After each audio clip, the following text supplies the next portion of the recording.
Hey A&Pers, this is Dr. Jones checking in. This is A&P 1, Lab Test 2, Video 3.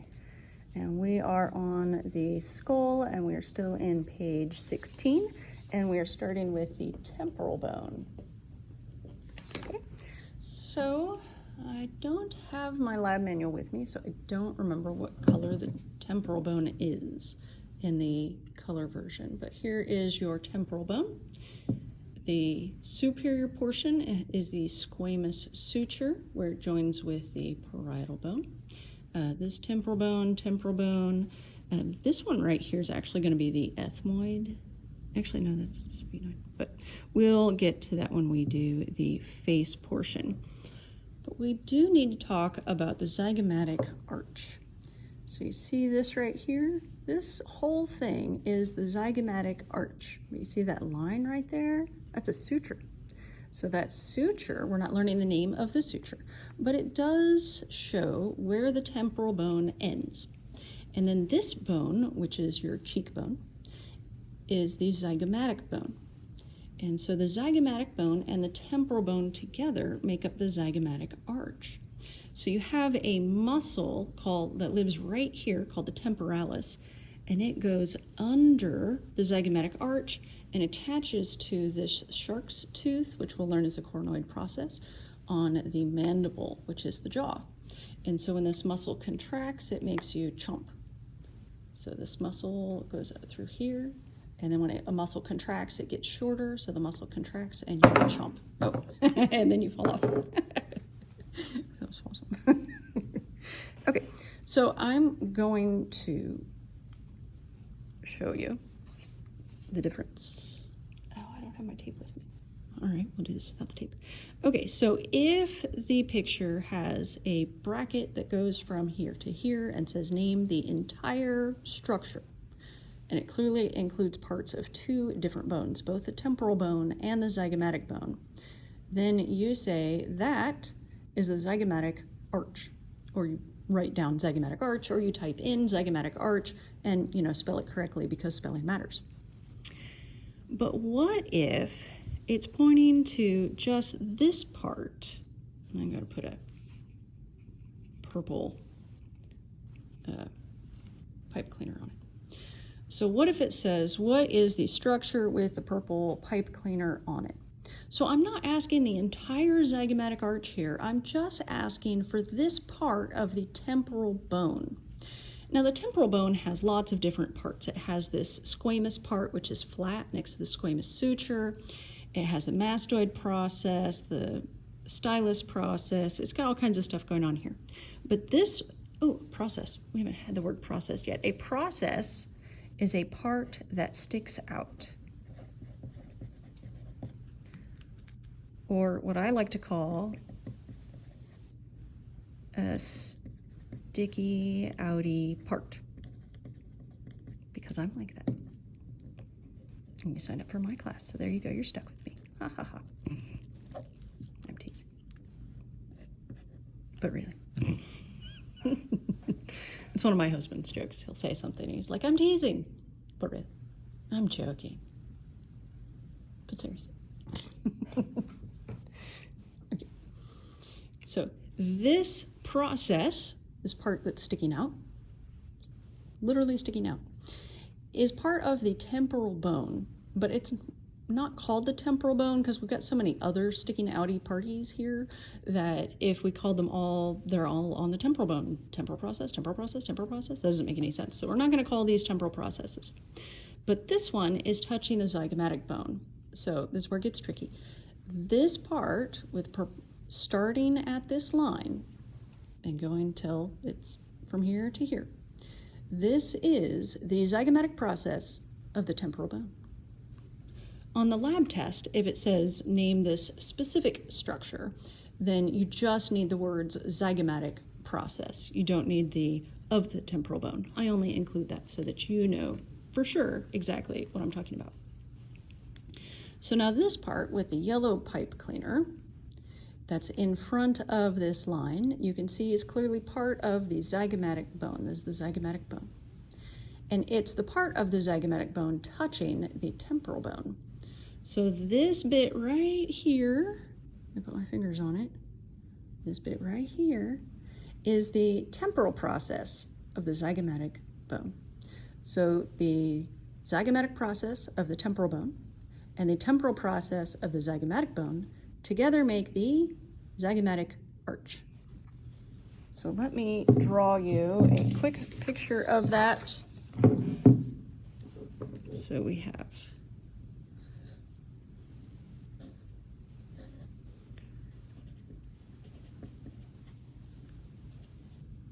I was thinking about the G.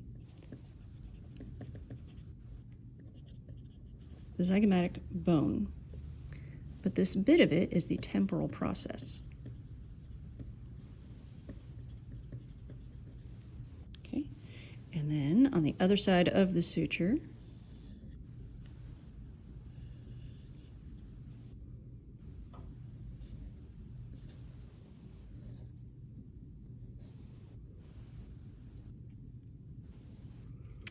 this is the temporal bone. Am I still on screen?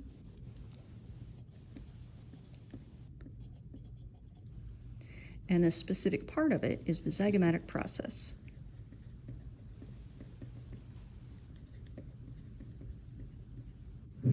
So these two together are the zygomatic arch.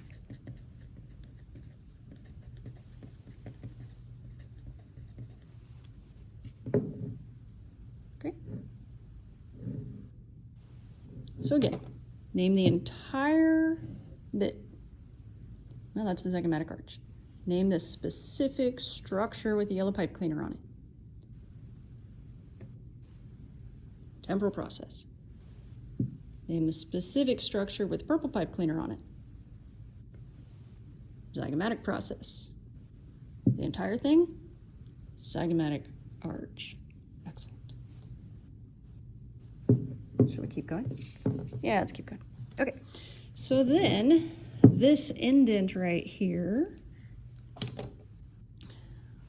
with a gluey bit. So this is where the mandible was.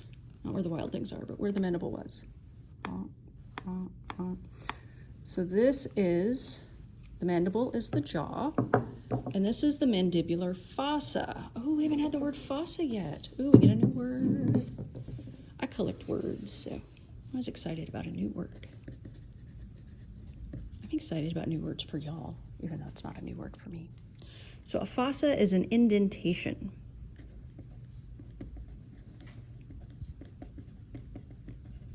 Or a sticky any part, if you prefer. And this one has the little plasticky bit so that the mandible will stay and kind of hinge there. So I generally call this the gluey bit, even though it's not sticky at all. But I don't know, it looks like dried hot glue. So that's the mandibular fossa, which is not on the mandible, it's part of the temporal bone. Next on the list, if I'm going in order here, is the squamous part, and I've mentioned the squamous part is this flat bit up here right next to the squamous suture, and compared to all these lumpy bumpy bits on the temporal bone, this part of it is really quite flat. And the next is the external acoustic meatus, which is what we're not calling the ear hole, we're calling it the external acoustic meatus. And we do need acoustic and not auditory, although they both refer to ears. This one is acoustic, like an acoustic guitar. So external acoustic meatus, and it does not go all the way through, and it doesn't go all the way through because it ends at the eardrum in the middle ear, and then the inner ear is on the other side of that. So that's why it doesn't go through. And then this giant bit here is the mastoid process. Ooh, we haven't said. Okay, we're gonna write this down too because this is important. Bone is laid down along lines of stress. Are we on screen?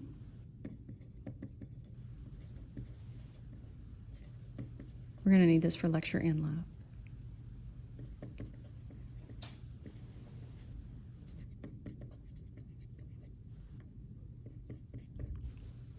All right, so this is a muscle attachment site. And the muscle that attaches here is called the SCM, the sternocleidomastoid muscle. And it's sterno because it starts at the sternum, which is your breastbone, and cleido for clavicle. Your clavicle is your collarbone. And then it goes up to attach to your mastoid process, which is that big bump you can feel kind of inferior behind your earlobe. Yep, right there. So this is your mastoid process. So when you were little, before you used your sternocleidomastoid bone or muscle, before you used your SCM muscle, before you picked up your head, you did not have a giant bump here because the bone is laid down along lines of stress. And until you picked up your head and looked around routinely, you did not stress this little bit of bone. In fact, it was a fontanelle, it was a soft spot before you were born. So then after you were big enough to pick your head up and start to look around and start to develop that muscle, the muscle started to pull as it contracted. And pulling is a form of stress. And so bone is laid down along lines of stress. So if you see somebody with like really like muscly neck and like this giant neck, sort of like 20 inches around or whatever, then they probably have a very large sternocleidomastoid. In fact, they use this size of the muscle attachment sites to tell on a skeleton what type of work they did. If someone has very small muscle attachment sites, then they were weak. They didn't do as much manual labor. Either they were sick or they were rich or something where they did not have much muscular strength. In fact, they found one, I think it was in England, I don't remember now.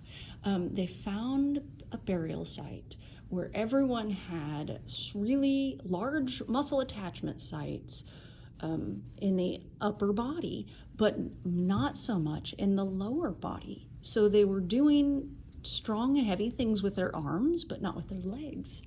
And they had no idea what in the world was going on because there's not a lot you can do to get strong muscles but on your arms and your chest, but not on your legs. And then not much, and then actually I think it was years later, I don't remember, they found some salt caves in the mountains nearby. And so the people were in the caves hammering out rocks all day long and moving the rocks around, but not hiking and walking around all that much. So that's part of anthropology is studying the muscle attachment sites to see what that person did. Okay, moving on.